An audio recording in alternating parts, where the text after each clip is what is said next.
I've been lying to myself for 27 years. And if you're trying to become an artist, create social media content, and build an online business all at once, you probably are too. Here's the brutal truth that's taken me nearly 3 decades to accept. Hopefully, you don't take as long as I did.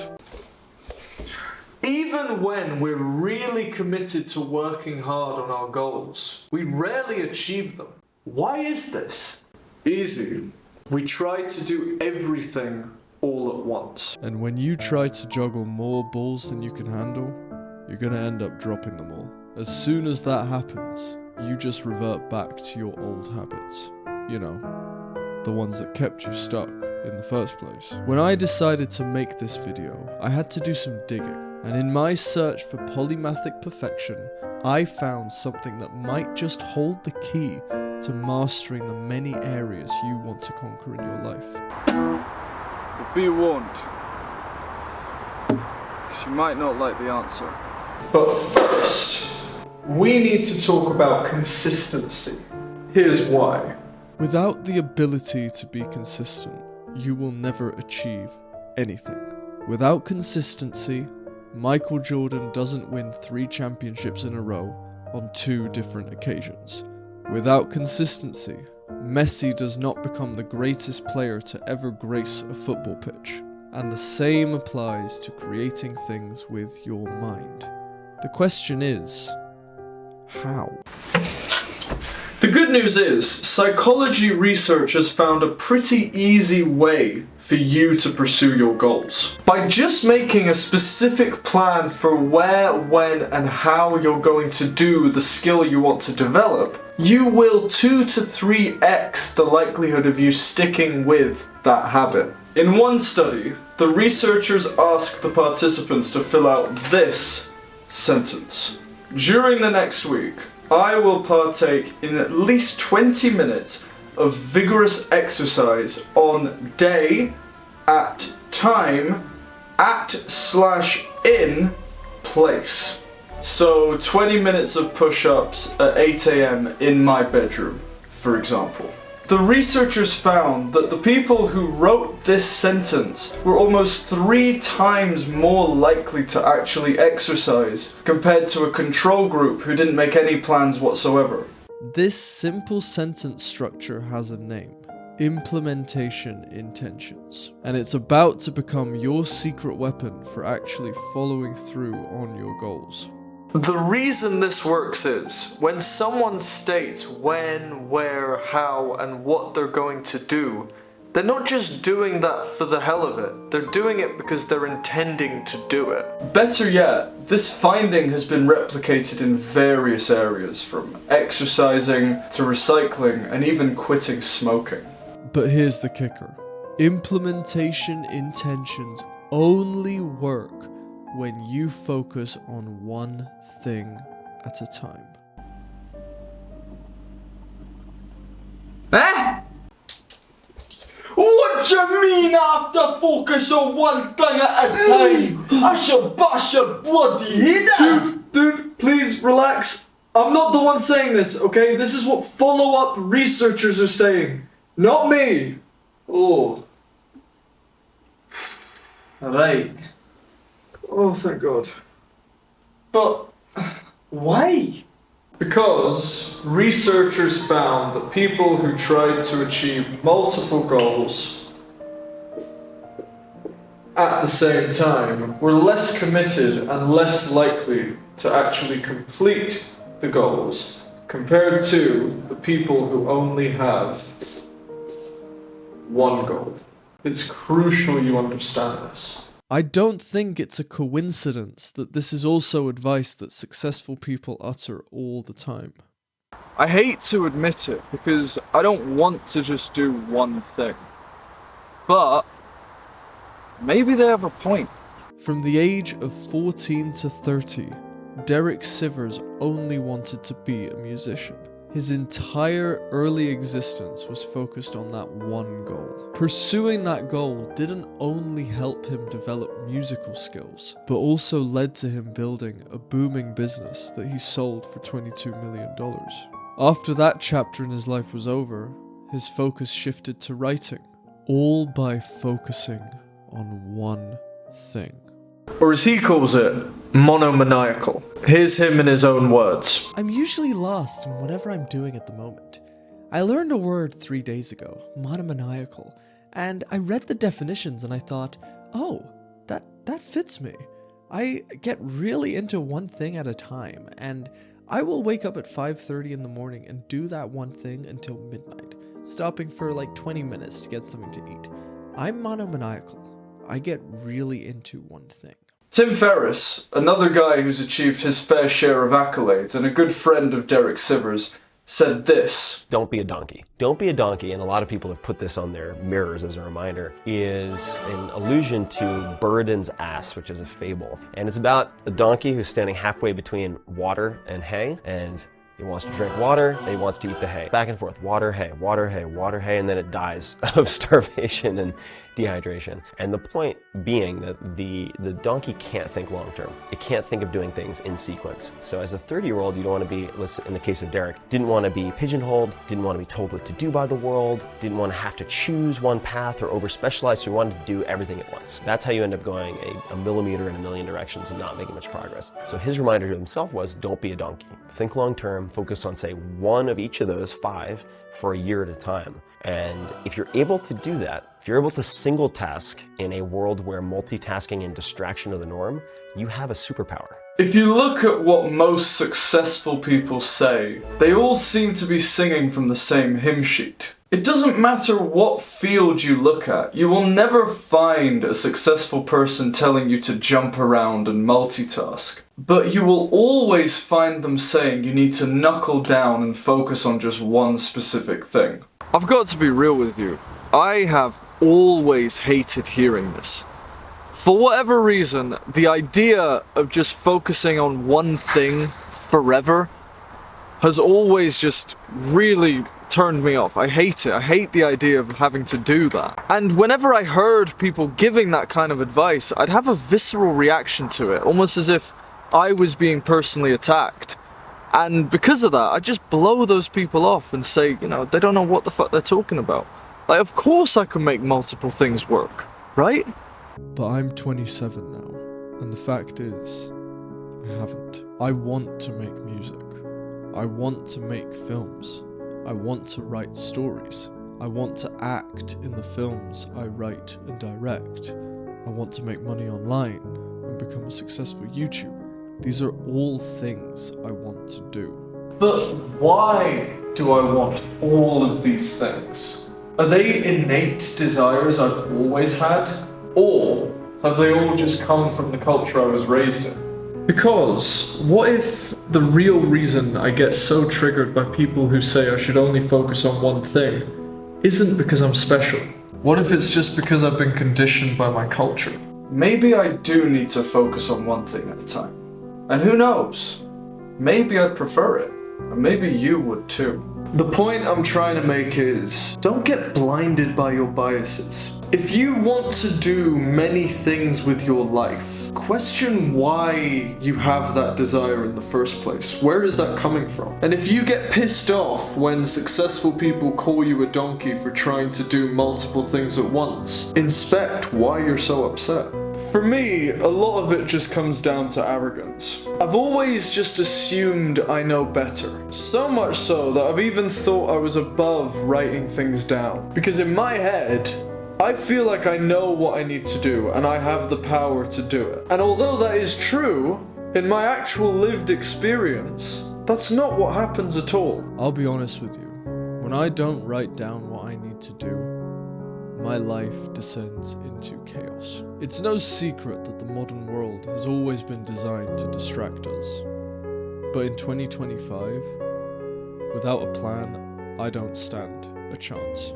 Our minds are under attack from multiple angles as soon as we get out of bed in the morning. If I'm not writing down the things I need to do and just leave it up to the universe, I'm gonna get dominated. And not in the good way. For example, if I didn't write down that I had to record this video today, I probably wouldn't be doing it. realistically, I'd probably still be in bed. And in the off chance that I was actually up, I'd probably be doing something stupid like binging YouTube videos. If you're anything like me, you probably think you're above writing your tasks down as well. But what if you're not? What if setting implementation intentions are the best way to get you working towards your goals? And what if focusing on one thing at a time is the best way to move forward? If that is the case, then you'd be a fool to do the opposite. Again, from my biased perspective, I don't want it to be true.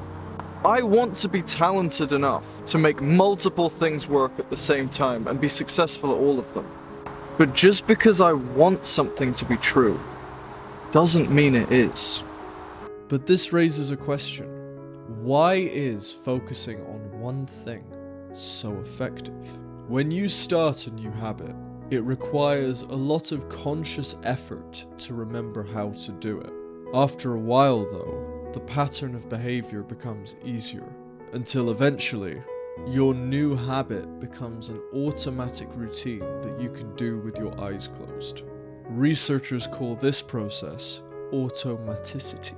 Simply put, automaticity is the ability to perform a behavior without thinking about every single step, which means the behavior can eventually become automatic and a habit.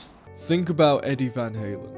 In order for Van Halen to play songs like Eruption and Spanish Fly, he can't be thinking through everything he's doing. If he was constantly worrying about what key he was in or what fingers he needs to use to play an A minor chord, he'd have a panic attack every time he picked up his guitar. In order for Van Halen to become one of the greatest guitar players to ever live, he had to experience automaticity.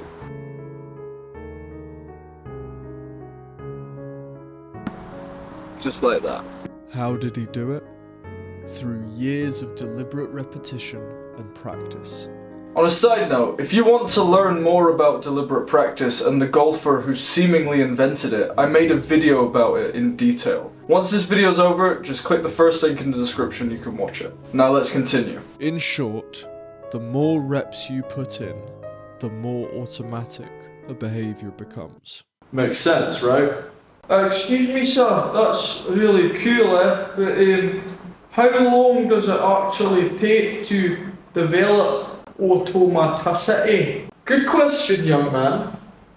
Here's a chart that might help illustrate how this works. The chart shows how long it takes for people to start a new habit after they've been awake for 10 minutes in the morning.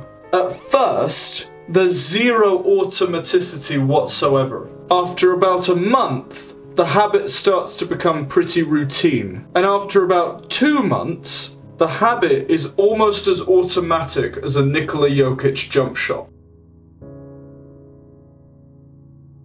Bang! There is a metaphorical tipping point where new habits become automatic. The time it takes depends on many factors.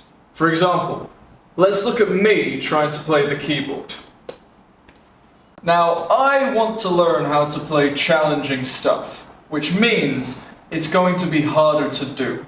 Combine that with the fact that I don't have any bandmates to push me and my terrible finger genetics, and I'm gonna have a very hard time developing automaticity. I mean, just look at me. But for someone like Jimi Hendrix, Hendrix spent years around other musicians who inspired him and shaped the way he viewed music. On top of that, his hands were absolutely massive. Look, I know it sounds silly, but something as simple as how big your hands are can play a big role in how easy it feels for you to play an instrument. The study found the average habit takes about 66 days to become automatic. But I don't want you to get too hung up on that number. All you need to know is it takes months for a new habit to stick. Now here's the counterintuitive insight. The best way to change your entire life is not by changing your entire life. Instead, it's better to focus on one specific habit, work on it until you master it, and make it an automatic part of your daily life. Then, repeat the process for the next habit, and the next one, etc., etc. This is how you become a master of creativity.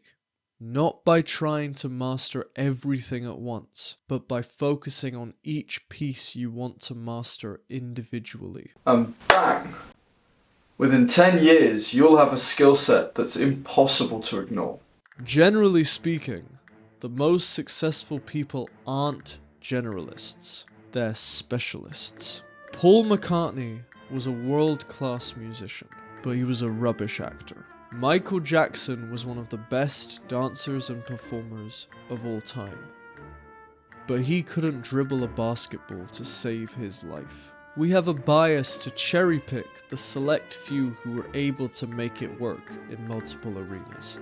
But the reality is, we have no idea how these people achieved their goals. Only that they achieved them. For all we know, maybe they were singularly focused in bouts, just like Tim Ferriss suggests. I don't know about you, but I find it hard to believe that a prime Kanye West could create his groundbreaking hip-hop albums while simultaneously thinking about what shoe he wants to design next. The same goes for David Lynch. When he was directing Mulholland Drive and he was on the set every day, I doubt he was thinking about what painting he wanted to paint in the back of his mind. When he was making that movie, it would have been his sole focus. Maybe even the really talented Renaissance creators we all love and admire did focus just on one thing at a time. So, to recap, you are 2 to 3 times more likely to stick with a habit if you set clear implementation intentions, which just means you have a plan. You know when, where, and how you're going to do the thing. Number 2, only focus on one thing at a time, at least for now. Because the research says that if you have multiple implementation intentions, they all don't work out. It's far better to have one thing with one clear set of implementation intentions at a time. And 3, habits need practice. On average, about 2 months or 66 days. So be patient. This isn't going to happen overnight, but if you can do something for 2 months consistently, it will become automatic. Here's your challenge, should you choose to accept it. Pick one creative skill you want to develop right now. Then, write down your implementation intention. This week, I will practice skill for time at specific time in specific place. Then, stick with it for about 66 days. After that,